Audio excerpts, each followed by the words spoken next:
do not do very well with eye contact. I have very sporadic, inappropriate eye contact. So I might be able to look you directly in the eyes, like super hard for like 10 seconds.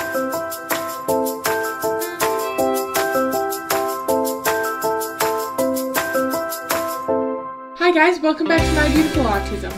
Today we're going to be talking about my telltale or my giveaway autism signs. So the things that if you know what autism is and you're around me and near me, you're going to know I have autism. Ready? So number 1 is my stims.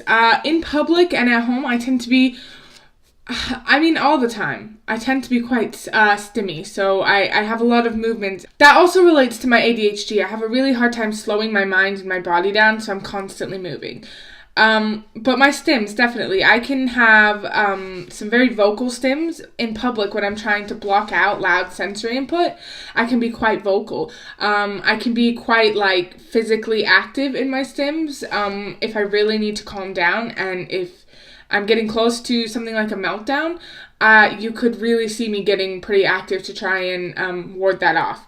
My eye contact. I do not do very well with eye contact. I have very sporadic, inappropriate eye contact. So I might be able to look you directly in the eyes like super hard for like 10 seconds and then I can't do it anymore. But when I do, I'm like staring straight like into your soul. It's really strange, and I'm working on it. And being in a care profession actually helps because I'm kind of put in a position where I have to have eye contact because that really helps some of your service users feel more comfortable. So it really pushes me outside of my comfort zone, which leads to me being able to do it more in my daily life. My third telltale autism sign is nonverbal conversation cues. I don't understand them at all. Sarcasm, implying things.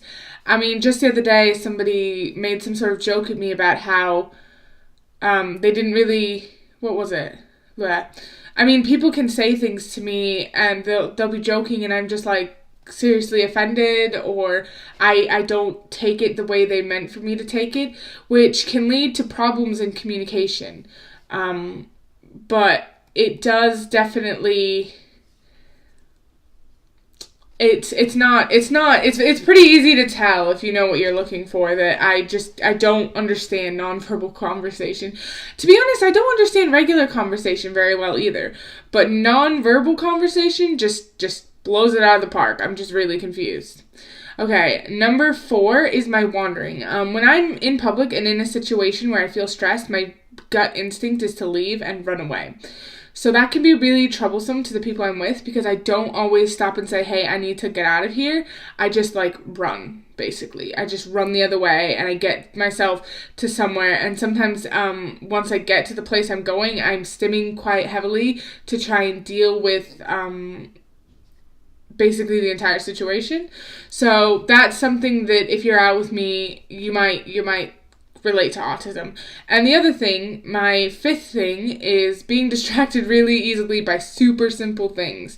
And I don't necessarily mean by super simple things like simple-minded things, but autism and sensory processing disorder, the things that I find pleasing and stimulating are simple things. So maybe I made this calm down bottle the other day, and like this right here, like the floating of the different things and the glitter moving and the water, like all of that is sensory input for me. That's all things that help me self-regulate and feel like I'm getting more out of this world, because sometimes I go through walking around and I feel like I'm in a bubble because I don't hear things right, I don't see things, maybe I see them brighter or more differently.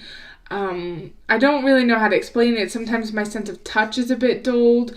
So it's all about replacing the sensory input that I'm missing. And so things like flashing lights and like twinkling lights or water running, or I might feel something that I really like the texture of a brick wall. Like honestly, I get distracted by them because that is me like taking a break from masking how I need to act and just getting that sensory input so that I can self-regulate myself back down.